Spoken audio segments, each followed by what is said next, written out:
Hi there, this is Alvin, and welcome to the Kickstart Commerce podcast, where we share search marketing and domain investing strategies to help grow your business. In today's episode, our guest is Joshua Schoen, a domain investor and partner of DNWE.com, a zero commission trading platform aimed at making the domain buying and selling experience seamless. Today, Josh and I discuss how early careers in tennis and marketing introduced him to domain investing. Josh then shares how he netted $15,000 from a .io sale, but not before losing money hand registering new gTLDs and .vip, .rentals, and .realestate extensions. Next, Josh and I talk tools, strategies, and types of domains he's invested in and uses, including how he became a partner of DNWE.com. I also get Josh to open up about his best and worst domain investing moments that helped to shape and mold him as an astute domain investor. And lastly, Josh shares a few sales like how he sold Ruby.io for $88,000. Yeah, $88,000. And we talk a bit about what's on the horizon in the near future for him. So with that, Josh, welcome and thank you for making time to join us today. Hey, Alvin, thanks for having me. Yeah, certainly, man. It is Memorial Day, and here we are recording a podcast. Hey, exactly. No better day to do it. I didn't realize when we scheduled this. I was like, oh, that is Memorial Day. Okay. Well, I hope it worked for him. Yeah. I actually had no idea either. But, hey, just hanging out. So it's all good. I'm free and available. Domainers have no clue what day it is other than It's either time to sell a domain or buy a domain. Yeah, exactly. Pretty much all days are the same. So doesn't matter if it's a holiday, doesn't matter if it's a weekend or weekday. Every day is just a day. Awesome. So, man, hey, are you doing this full time or do you still have other ventures? Yeah, I pretty much do domaining full time, whether it's my investing or, working on a couple software products, one of which being DNWE, which I'm sure most of your audience is probably familiar with. So yeah, pretty much full time in the domain space across kind of those two things, investing and running, the software stuff. Right. Now, you haven't always, I guess, been buying and selling domains. Like, I guess, what did you do prior to joining the industry? Yeah, prior to that, let's see. So after college, I taught tennis for a little while here in Phoenix, Arizona, where I'm still located, and had a brief little stint over in Hawaii, which was pretty fun for a summer teaching tennis over there. And that was back around like 2010. And then came back to Phoenix, and for some reason, I'm not sure why. But after that, I got involved in marketing, and I worked for a digital agency here in Phoenix. Yeah, I was doing that for about 5.5 years, I want to say. And I got into the domain industry maybe about 6 months before I left the marketing world. So yeah, that's what I was doing before. I was mainly doing sales for the digital agency, and dabbled in some of the actual marketing fulfillment too. But yeah, that's the world I was in before. And it actually led me to domains because I met someone through that job that was heavily involved in the domain industry. So that's how I got in. It's kind of crazy how one thing leads to the next. And what you're currently doing, you have no idea where it may lead you to. Tell me about it. After all, I'm hosting a podcast and never saw that coming. So there you go. Hey, so tell me this then. So from tennis to marketing, like how do you make that jump? Yeah, that's a great question. Yeah, the tennis thing is kind of just, I grew up playing and everything. And so I kind of wanted to do something fun for a little while and not super serious after college. So that's what that was. And then after I got back, I didn't really know exactly what I wanted to do. I mean, I kind of more got a generalized degree in college, not, a specific trade like a doctor or accountant or, anything like that. So I could go in really any direction I wanted to go in, and marketing, I guess, just, I don't know, had a certain appeal to me. So I just kind of was searching for what to do and jumped into this agency here in Phoenix, and ended up being there for quite a while. I don't know if you can call 5.5 years quite a while, but I guess it is in the domaining world. Yeah, well, that's very true. So there wasn't really any rhyme or reason as to why I jumped from, teaching tennis for fun to working at a marketing agency, but just kind of how it worked out. Now, from a family background, now, was there anybody else in your family that's been involved in sales and marketing, or was this kind of the first foray? Not necessarily like digital marketing wise, but or marketing agency wise. But my family is pretty much into real estate as well as billboards. Starting with my grandpa, he founded a billboard company back in the day. So my family, I guess you would say, is definitely involved in the advertising space, 100%, pretty heavily involved in there. And so maybe that had a little influence with me wanting to kind of get in that space as well, more on the digital side versus the actual physical advertising, which, out of home billboards is. So my family definitely had a background in advertising. That's for sure.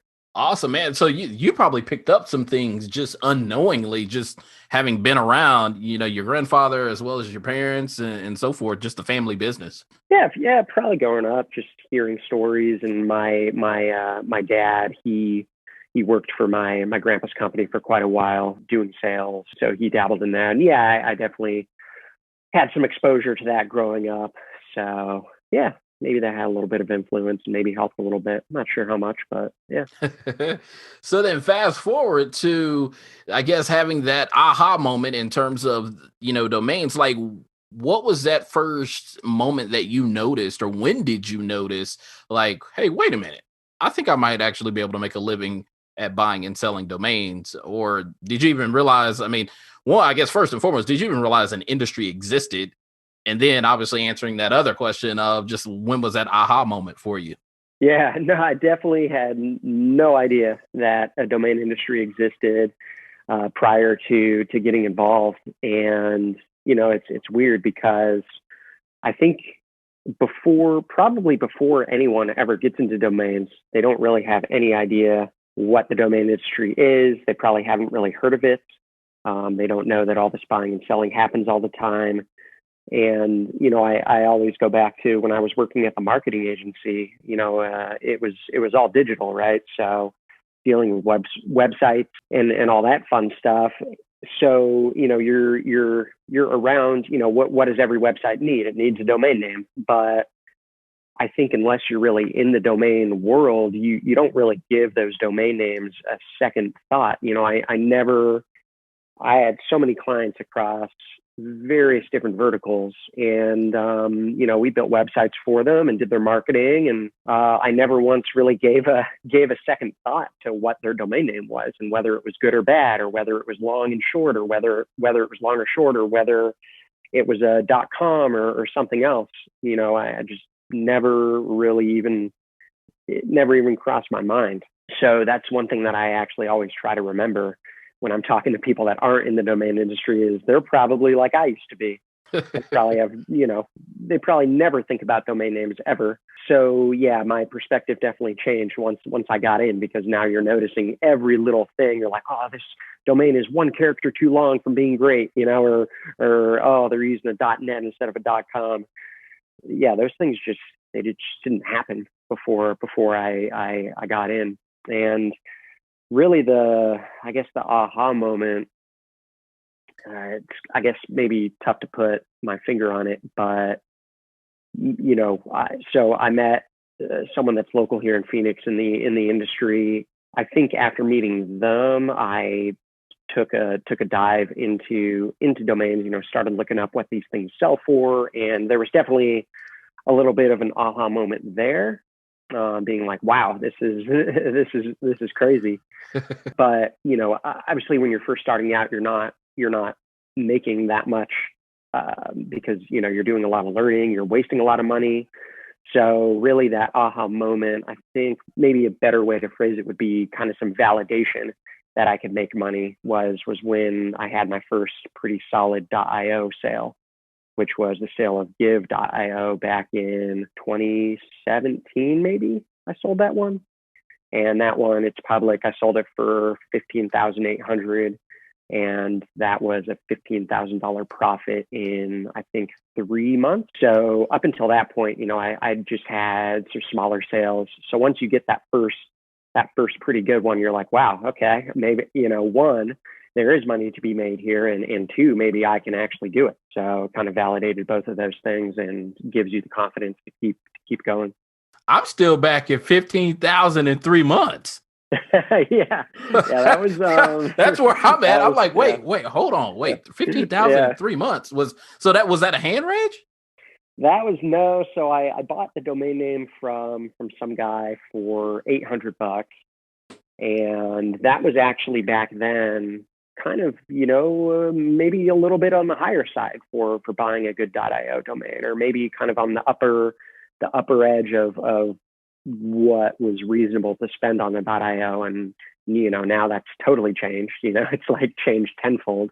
Right. But yeah, obviously it was a great buy, and you have some luck mixed in there. And I think I did a decent job negotiating, because I think I, probably could have taken 8 or 10,000, but I kind of kept pushing. And at the end of the day, I was just like, well, even 15,000 sounds nice. So let me throw out 15,800, and that's where we ended up at. So yeah, that was a pretty good taste of some quick profit. And I know it's not always like that, but when you get that kind of early on, like within your first year of domain investing, you're kind of like, wow, like I'm doing something right, and let's just keep going.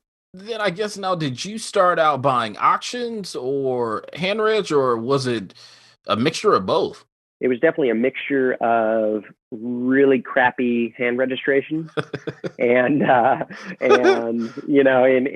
in alternate the new G's, like like dot, I think I bought a dot rentals, and maybe a dot something else, like a dot real estate, or I don't even know what, and thought it was solid gold. So it was my friend and I, and my friend, he didn't end up kind of continuing in domains, just wasn't really too intrigued. But I remember we both were looking at these city geos and dot rentals, and we're like, this is the greatest thing ever, like realtors are going to pay us so much money for these. And of course that didn't end up working out. I remember I hand registered so many .vip domains for like 50 cents a piece, and those didn't end up working out. And then, so yeah, there was all that. And then there was definitely the auctions as well. I got pretty heavy into GoDaddy auctions, and looking at probably primarily Shane's list every single day. And I knew I was pretty obsessed when I found myself, on the golf course, not really being able to focus anymore, because I just had my phone, I was always sitting in the cart on my phone, just trying to win these auctions, and just nonstop buying. And I literally shot some horrible scores during that period of time, because I couldn't focus. I was just too obsessed with all the auctions. So what? Yeah, I probably hit some people with some balls during that period, some shanks, some wayward shots. But that's definitely how I got started. So terrible hand regs, which I ended up dropping most of, and auctions. So, and I have to think probably most people get started in the auctions, because I mean, there's nothing really more exciting than an auction, Yeah. And so when you first get into domains, and you're like, oh my God, there's hundreds or thousands of auctions every single day. This is incredible. You just get glued to it, and you want to try to win everything, even though you don't really know what you're doing.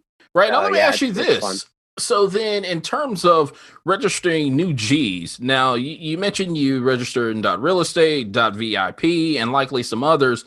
Now, in terms of that not working out, how did that help you adjust your domain investing strategy, or did it? I think I was just like, okay, let me stick to .com, and and some of the more popular ones like .io, which I got pretty into hunting those down in 2016. But yeah, I think I kind of quickly realized that there was a reason why all of these were still available, like all of these .vips and all of these .rentals. But in the beginning, didn't really realize. I was like, oh my God, nobody's taken these yet. These are worth a ton. But yeah, it definitely pushed me towards, and I think probably the reason was I think if I go back in my email, I believe I tried to outbound some of those .rentals that I had just picked up, and didn't really have much luck. So then I was like, yeah, maybe I should just stick to the most popular extensions and go that route. That makes sense. Just the other day, I was actually getting gas and, just happened to look around. And obviously, if you follow me on Twitter, I'm always posting domain sightings in the wild. And man, I Yeah, I happened to love look those. over and it was like an info at rand c dot services. And I Mm. literally had to do a double take. I was like, what in the I was like, man, I've not seen a dot services ever in the wild. Or if I have, it's like, man, well, yeah, I've slept between then and it was nothing stellar because I didn't remember it. Yeah, yeah. But it made me think about, I was like, man, is the general public aware of these new G's? And I would likely say that they're becoming more aware, but in regards or in relation to the legacy.com, .org, .net, probably not so much. I mean, what's your Yeah. take? Yeah, probably not so much. I think in certain sectors, they probably are realizing them a little more, because I remember when I was first starting out, I was driving around town and noticed some .church domains on, outside of some churches around town. So I think maybe in the church world, maybe in that world, people know .church just because it seems like a decent amount of churches are using them. I have no idea. I haven't talked to anyone or asked anyone outside of a church, Right. about that. But And there's so I many would have, churches. yeah, I mean, it seems yeah, like there's a exactly. church like on every other corner. Yeah, exactly. So, I don't know. I think probably some of them have a little bit more awareness, but I didn't even really know that a .services existed until you just said it. So, for people that are in the domain space, if they don't really, know all of them, how would people outside the industry know about them? But yeah, I don't know. Right. And who knows? They Probably probably just think, awareness. hey, maybe the .com just fell off. Yeah, right. Yeah, exactly. So then, so going back in terms of some of the hand reg and really getting into the auctions, like, what was your strategy when you first started out in terms of just buying domains? Was it that did you have a strategy, or just kind of were you going after whatever that day's auctions were? I definitely don't think I had much of a strategy. I think I was I was reading the blogs for sure, and like I mentioned, definitely checking out Shane's list every day. And I'm not sure when I first I'm trying to remember when I first started using expireddomains.net to do my own searches without relying on the marketplaces themselves or lists like Shane's or some of the other ones that were out there. But yeah, it was really just looking at what was happening that day. Oh, this domain sounds pretty cool. Oh, this one's probably worth $1 million, even though even though it's probably worth not much. But I was just trying to, like I said, I was so obsessed every single day. I'm just trying to pick new things up and new things up. So it was really just seeing what was going that day and jumping on in at some of those auctions. And I think I liked brandables in the beginning, like, kind of 2 words stuck together or 2-word phrases, stuff like that. I think was, if I look back. Oh, and also geos too. I definitely liked geo.coms. I think some of the first ones I picked up at auction were citydentist.com or citydentistry.com, stuff like that. So I was all about those. But yeah, I don't think I was really planning out like, oh, this name's coming up in 2 weeks. Let me mark it on my calendar. So then you were doing really brandables and I guess the geo service domains. Now, were you buying and holding, or were you buying and flipping those? I did do some flips.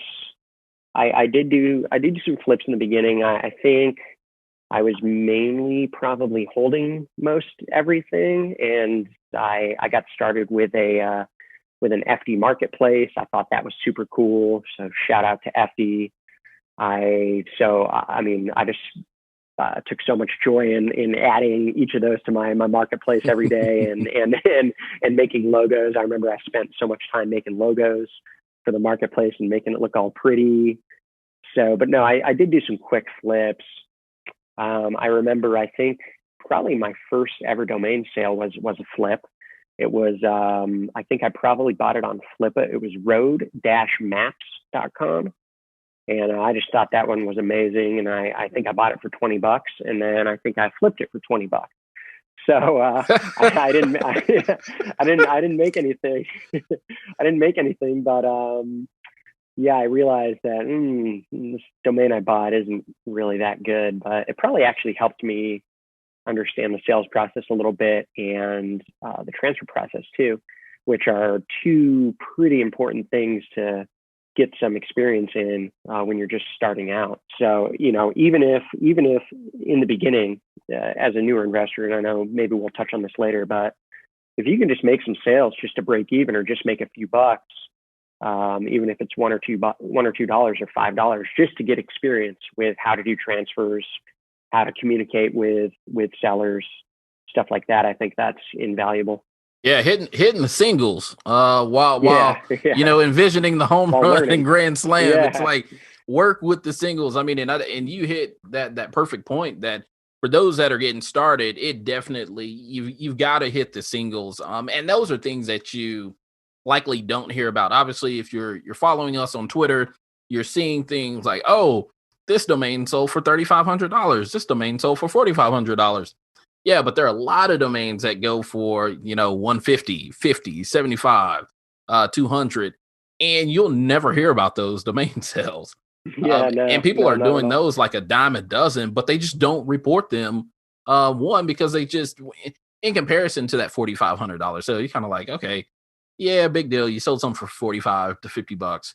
But that 4,500, it's like, oh, yeah, everybody's going to applaud that, but not necessarily the single. So I certainly agree in terms of getting those reps, if you will, under your belt, in terms of being able to do what you said, which is to get familiar with the sales process, get familiar with the communication path, and as well as just transferring and getting comfortable with all those things, just the rudimentary things of buying and selling domains. And so, I certainly applaud that in terms of what you were saying. Yeah, definitely. And if I look at my list of sold domains going back to, the first ones, those first few were definitely some singles for sure. But yeah.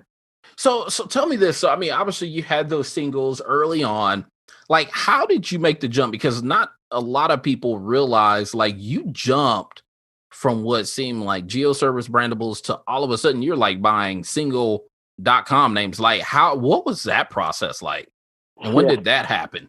So actually one of the first domains I ever bought was a domain for I paid $20,000 for a domain name pretty early on, because I thought it was amazing. And actually it actually is pretty good. It actually, so it was it was Le Mans.net, or Le Mans, like the race, right? The F1 race. Yeah. So it's LEMANS.com.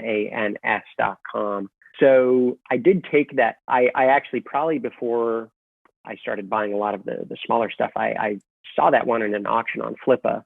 I guess I really loved it, and I went for it. I remember I didn't really know how the Flippa auction process worked.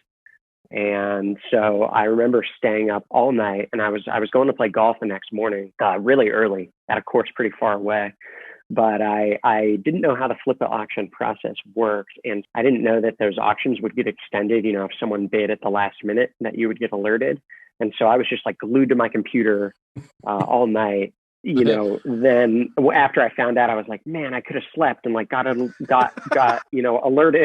if I got outbid. So anyway, I ended up buying that one for $20,000, which was pretty silly because I didn't really know what I was doing. Luckily, it was actually a pretty good domain name, which I later sold for a little profit. But funny enough, I stayed up all night and I was so pumped. I'm seeing dollar signs in my eyes. And I'm so pumped. I'm driving out to this golf course. I'm like, oh my God, I just got this domain for $20,000. I'm going to sell it for $250,000. This is amazing. And I don't know if it was because I was so happy at that point and like so pumped that I ended up shooting my best round ever on like 1 hour of sleep. It was crazy. I shot a 76 at this course out in kind of the outskirts of Phoenix on like 1 hour of sleep. And I think I was just, I think I just had like a euphoric feeling in my body like the whole day. I was like, this is incredible. I just won this great domain name. I'm going to make so much money. Pretty crazy. But after that, I definitely dialed it back a little bit. And I definitely was like, okay, I'm not gonna spend this much money anymore. And I kept dabbling in the brandables, in the geos. I did some outbound on the geos to get some sales. And then somehow I discovered the .io space. I'm not really sure how, but that was kind of my first level up, because I started hunting down one-word.ios and getting some pretty good ones of those. And then the jump to the one-word.coms, I don't really remember how, aside from that lemans.com purchase later on, I don't really remember how I made that jump. It was probably just something like, well, I'm picking up all these one-word.ios, let me try my hand at a .com. So let's go back to that $20,000 purchase, because for most people, man, I mean, let's be real. Like, buyer's remorse sets in. You buy it and you're like, oh, shoot. I'm happy, but oh, well, wait a minute. Hold on, y'all. Did I really just buy this? Like, did that set in or not? Not so much. I'm trying to remember. I think it did a little bit. I think it did a little. I think I was like, oh my God, what did I just do? I don't know what I'm doing. I just spent all this money on one domain. Yeah, I think it definitely set in. And then when the domain didn't sell, for all this money, I think I quickly realized that my original thoughts on it were maybe not correct. That yes, it was a good domain, but it wasn't gonna, I wasn't gonna get rich quickly. And that's also one thing that a lot of people think when they first come into the industry, is they're going to buy, one or a few domain names and make hundreds of thousands or millions super quick. So I definitely did realize that. But I think even though I spent that money, I knew that I had a good domain name. So I think I was decently comfortable with it versus buying, spending a bunch of money on a bunch of junk, which I did do, but not $20,000 worth. In a sense, maybe I got a bit lucky that that $20,000 purchase wasn't maybe, like 1,000 really terrible domain names or something like that. At least it was something that I could resell if need be, or, that would probably gain some value.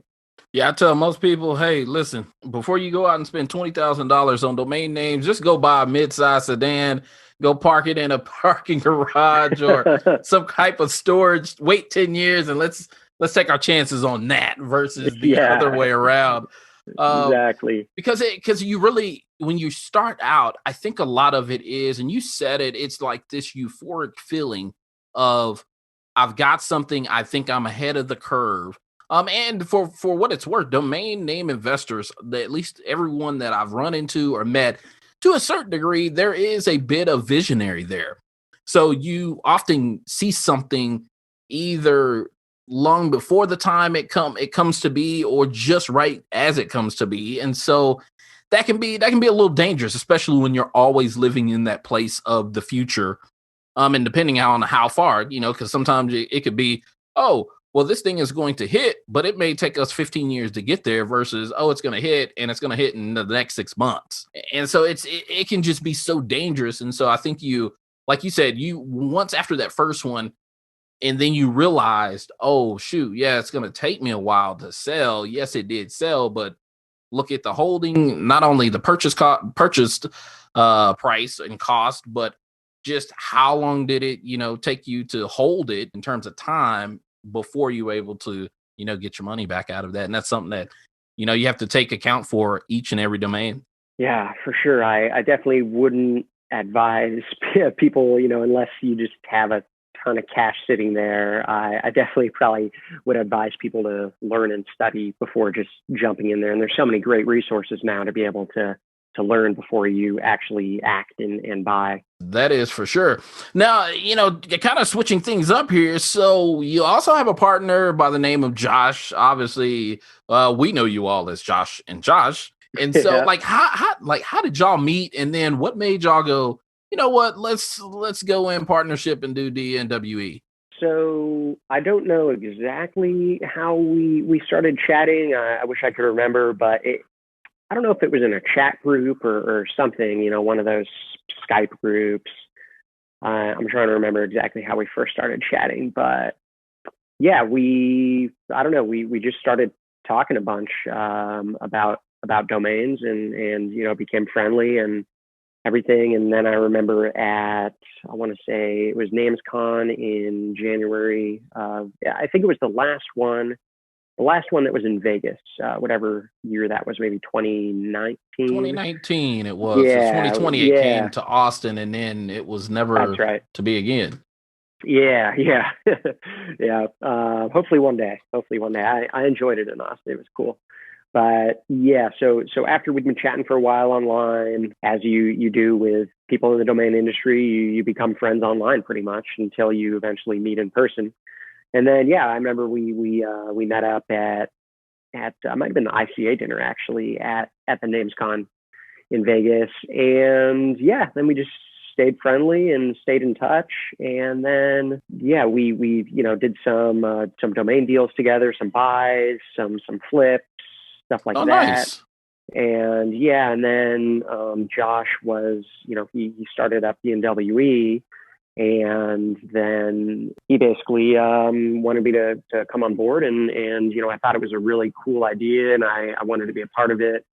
So yeah, so let's do it. And this was about maybe February or March of last year of 2020 that I came aboard. So maybe about a month after DNWE launched.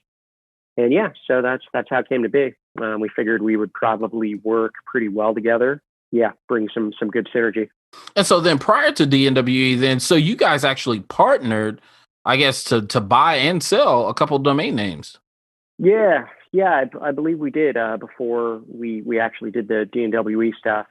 And actually, I think probably that helped with developing some level of trust with each other. Him trusting me trusting him, because we had done some deals together involving real money and reputations and things like that you don't really want to mess up. That probably led to us being like, all right, well, yeah, I think we can do well together with BNWE. So yeah, we dabbled. I remember, I think we did some flips, some acquisitions, where we both went in and did some flips. Now, Yeah. did those flips and acquisitions, I guess, now from your vantage point in terms of where you were at as a domain investor, now did that help you level up as an investor by any stretch of the imagination in terms of how you all went about buying as well, or rather acquiring and then divesting of those assets? It's a good question. I think it's all practice. Every deal that you do is you gain experience in that way.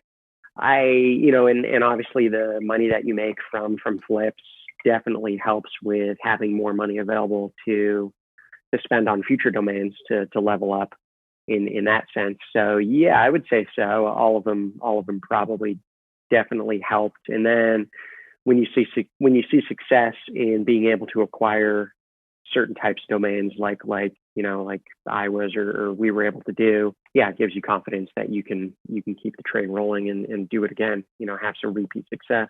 That's interesting because it makes me think about could you identify and say, and this falls both ways, obviously, the first being, what was one thing that so far that you go, you know what, I'm glad that I did this because it actually opened me up, or leveled me up as a domain investor, to be able to get into like the land of oneword.coms. And then the other side of that is, you know what, man, I wish I wouldn't have done this because this is what happened. And it was the negative, fallout. So it's like, do you have those moments in your mind of like, oh shoot, yeah, I shouldn't have done that? And then it's oh man, I'm so glad I did that. Yeah. So I think the I'm so glad I did that would probably be networking in the industry. I think that's pretty key.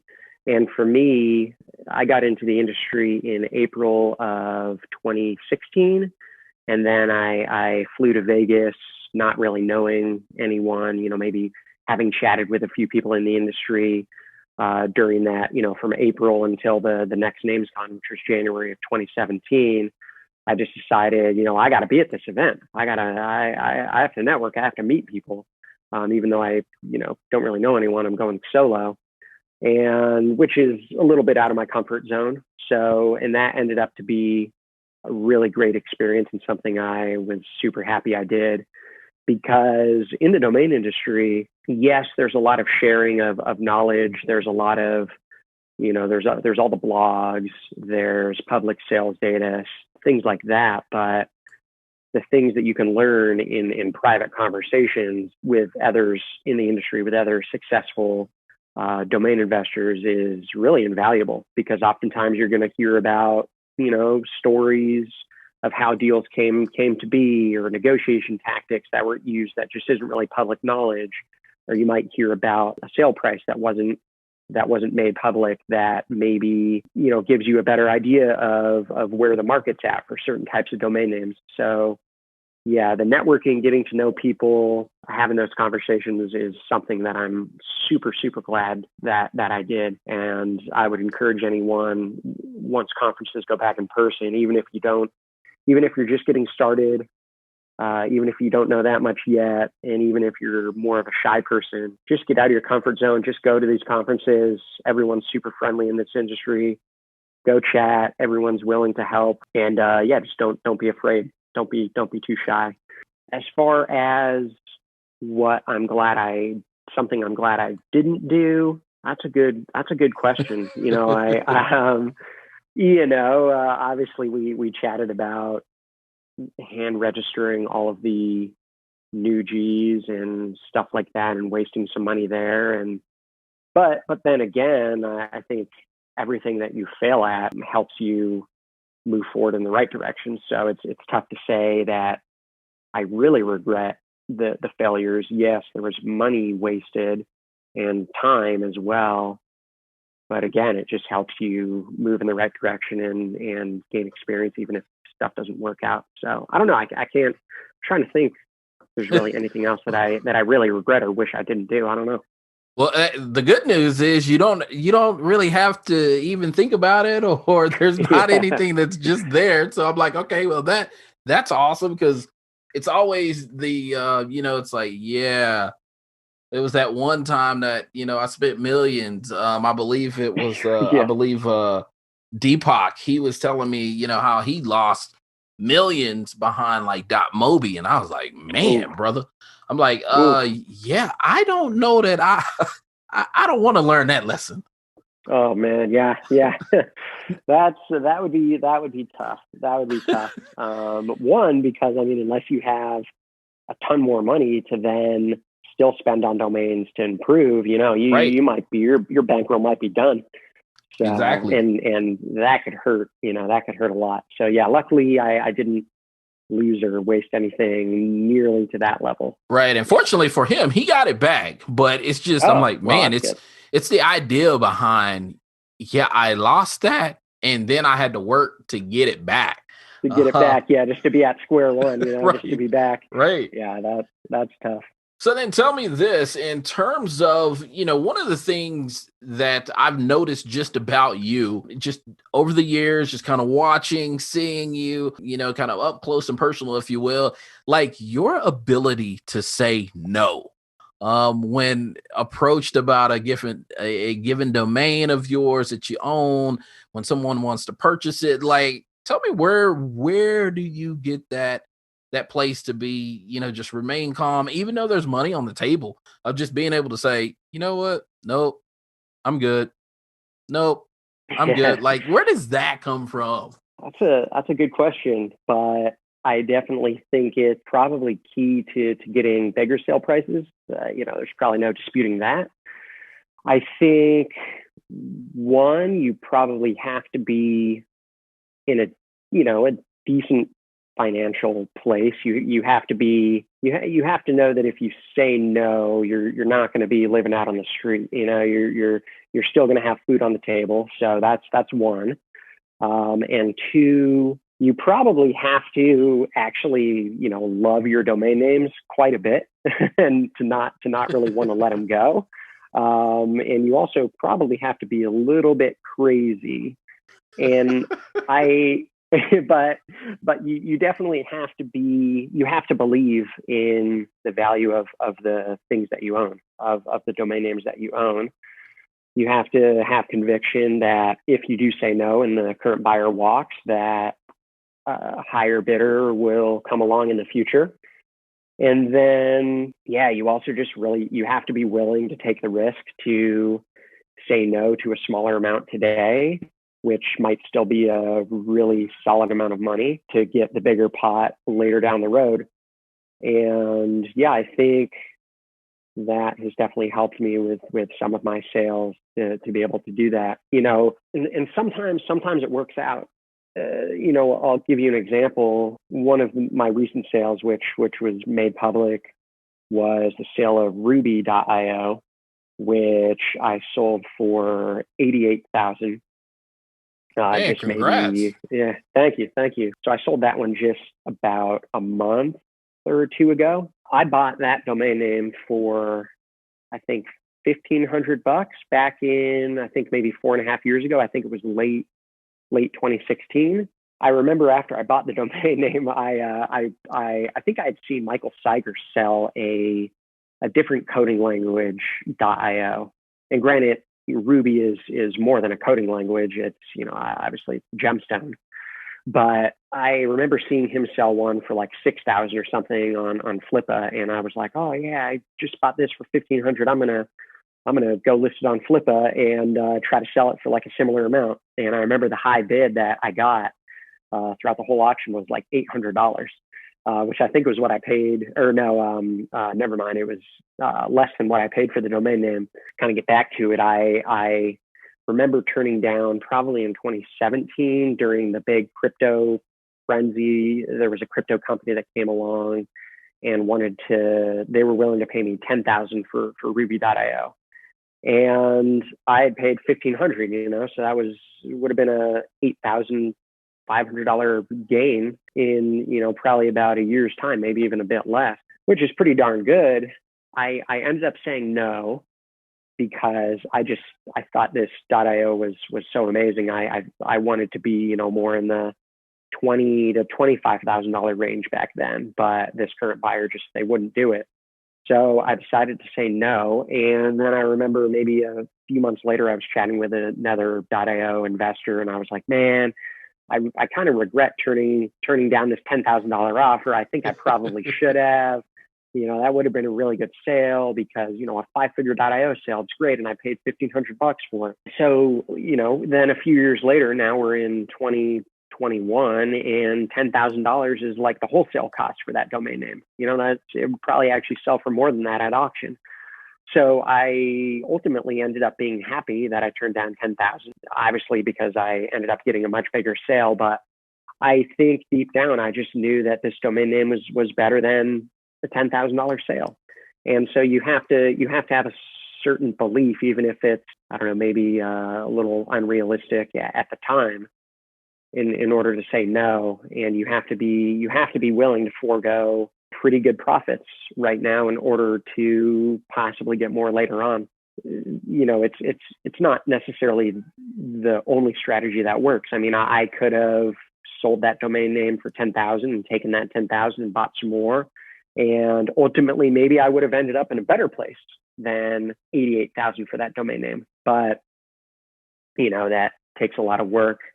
I think one other thing I'll say about, turning down big offers, especially for, like the oneword.coms, the big names, is it takes so much work to get these domain names, and it's just getting harder every single day, that, at least to me, it's not super appealing to have, having put all this time, hundreds or thousands of hours into hunting these things down and buying them, just to sell them for small profits. To me, it's just not worth it. I'm like, it's going to be so hard to replace. Let me just say no to this amount of money, and one, because it took so much work to get. I just don't want to give it away for a couple more bucks than I bought it for. And you have to have the mentality that you're in this to ultimately, make a lot of money. I think if you believe all of those things, you can feel better and be stronger about saying no to offers that probably most people would have otherwise taken. Hearing you say that, it's really you're sitting in this tension, and it's the tension of because I'm just sitting there just listening to you and just really going through the mental gymnastics myself of, well, yeah, you could have said yes to that 10K for Ruby.io, but you waited and you got the 88,000 or the 88K. But then there's this tension of, but do you wait a little bit longer? And now you're into the 100,000, 150,000, land. But then Yeah. I also go, well, that's not promised either, because we could have a collapse or a correction of some sort, and we're back at square one. And you don't even have anybody at the $10,000 level.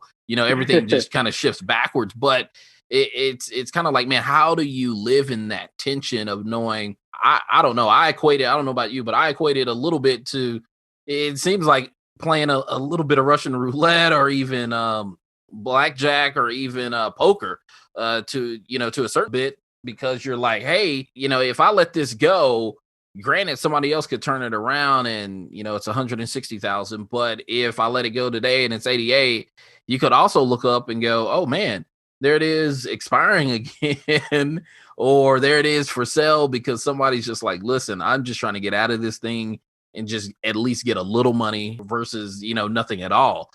So it's like you really don't know, but you sit in this tension of, do I sell? Do I not? And that's something that you seem to do very, very well. Yeah, thanks. I try. There definitely is that tension, and even with the 88,000 for that domain name, there was still, I was pushing for six figures. I had a number of 5-figure.io sales, and I really wanted to get my first 6-figure one. And having just seen some other 6-figure.io sales, I was like, now might be the time.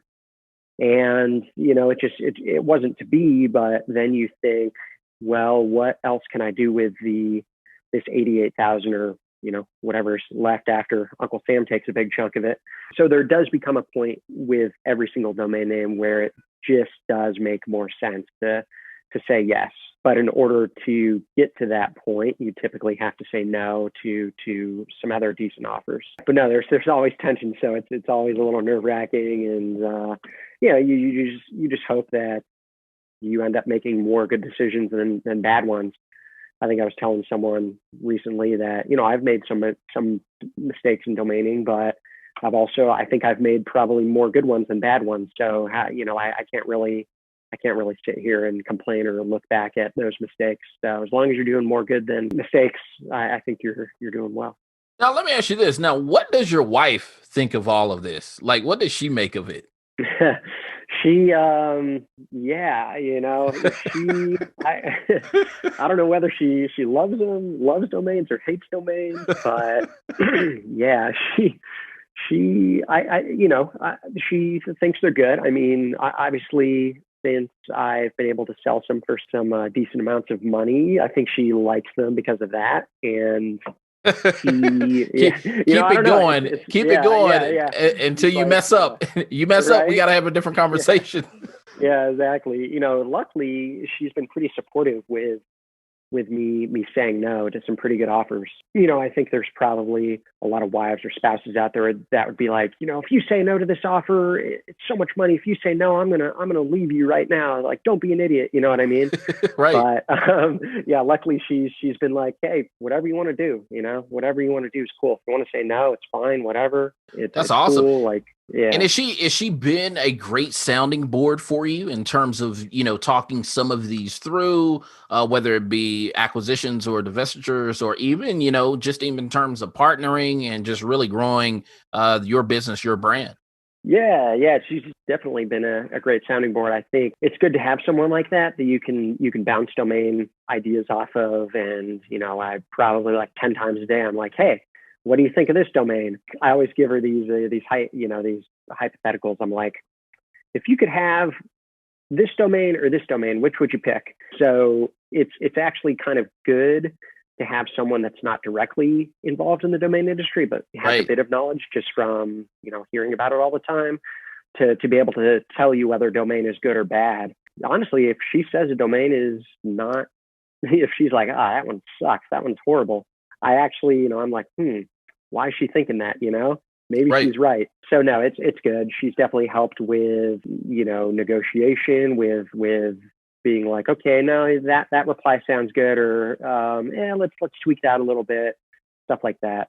So no, she's been great with help and support. Props to her for having to listen to me talk about domains 24/7.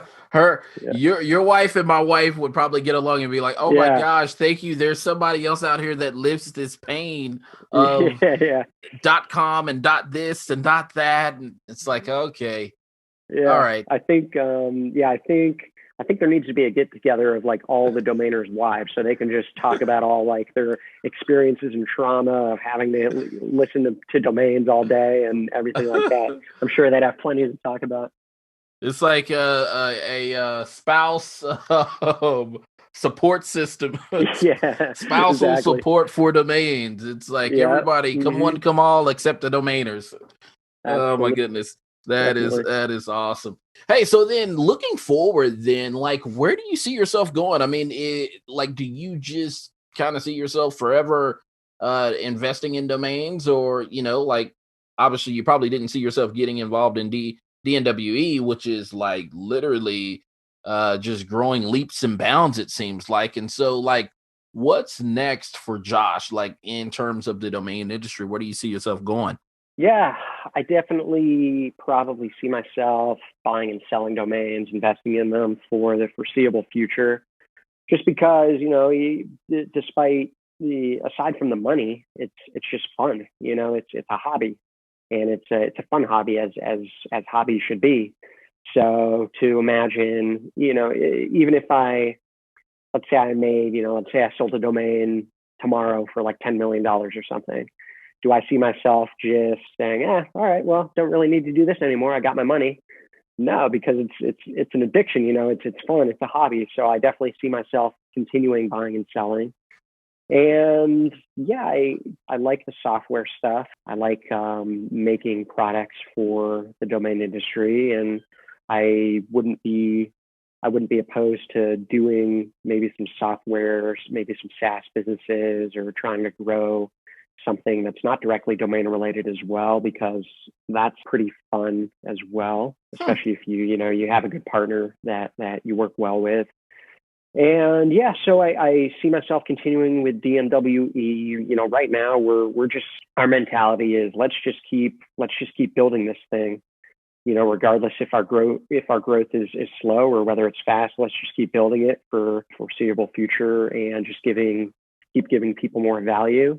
Right. So definitely going to keep working on that, and hopefully still acquiring some great domain names, selling a few here and there.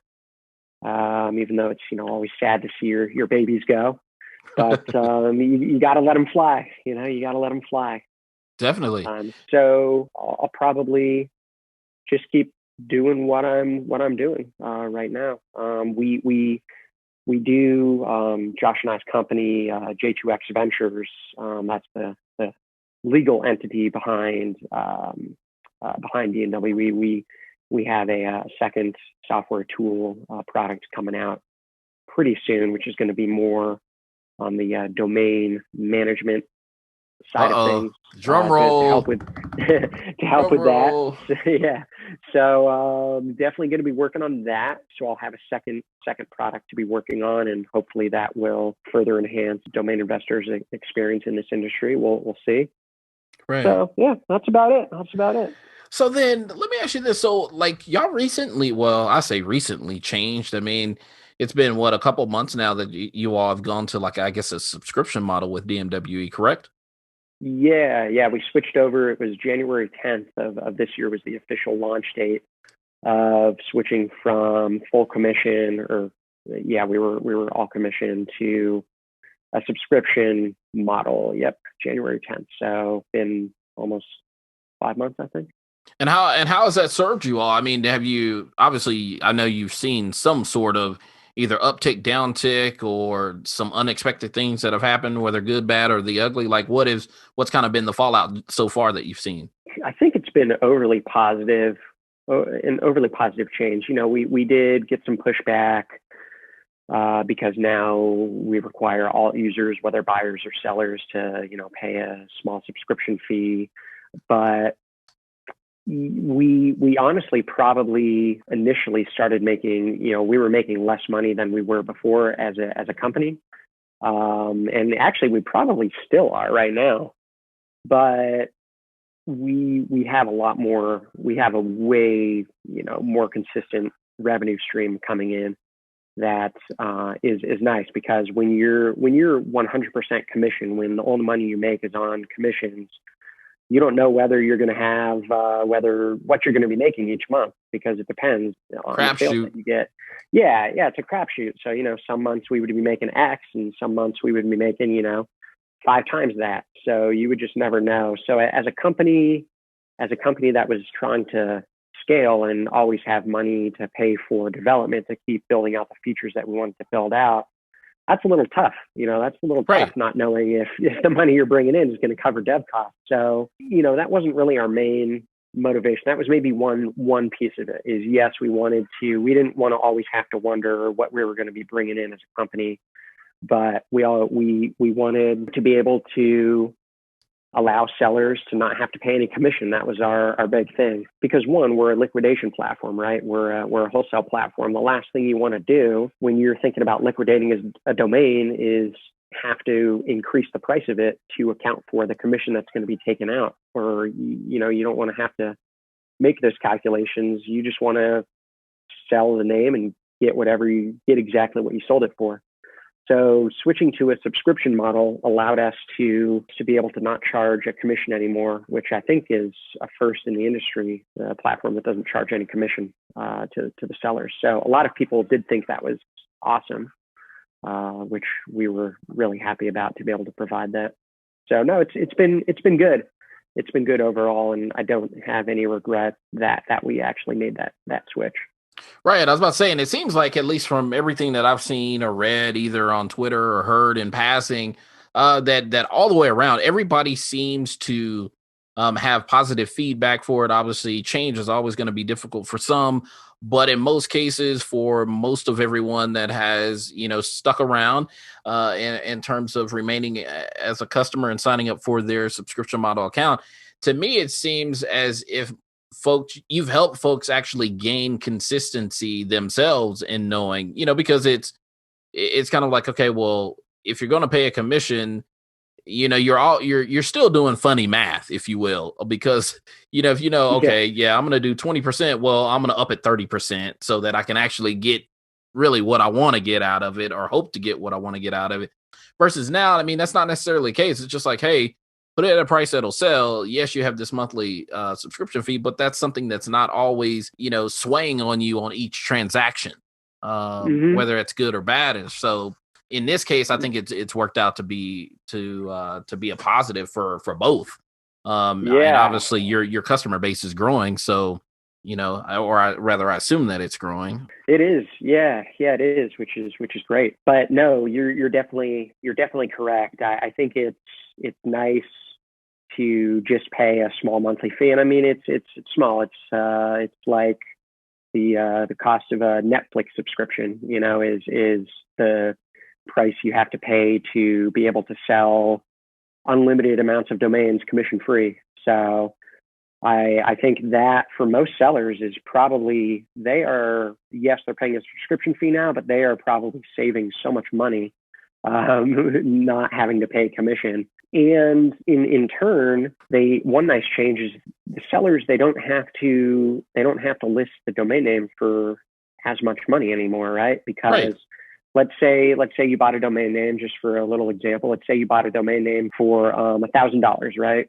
And you want to get your $1,000 back, which is one of the purposes of our platform, is to allow you to do that. But now you have to, and let's say the wholesale price was right around $1,000 for that, but now you have to mark it up. Now you have to mark, our commission was 12% before we made the switch. So now you have to mark up that name in order to get your $1,000. You have to mark it up to $1,120, if my math is correct. And in certain examples, in certain prices, sometimes that amount that you would have to upcharge that domain name and increase that price would actually move it out of being a wholesale price or something that would sell quickly. So you wouldn't end up getting that sale and getting your money back, or you would then have to just list it at $1,000, which is what it could sell for quickly at. And then after commission, you're going to be taking a loss. So ultimately, I think it's been better. And then in turn for buyers, because the sellers don't have to increase the price to account for commission, they're able to get names cheaper than they would have otherwise. In that example, the buyer would have had to pay, buyers, yes, they do have to pay, pick up the DAN fees. But even with the DAN fees, oftentimes they will have saved money because they're getting the domain for less than what it would have been if it was priced higher. So I don't know. Long story short, all in all, I think everyone is a winner with the subscription service just because of how everything falls into place. Totally agree. And like I said, wish you guys the best with DNWE and in terms of Appreciate continued success, as well as, this next product, this mystery product that's out here. Yeah. Hey, your listeners, you're just gonna have to stick around just to see and hear about what it is. Now let me ask you this, because you're developing those, and really those are full-blown products, but have you considered also developing any other of your domain names that's a part of your portfolio?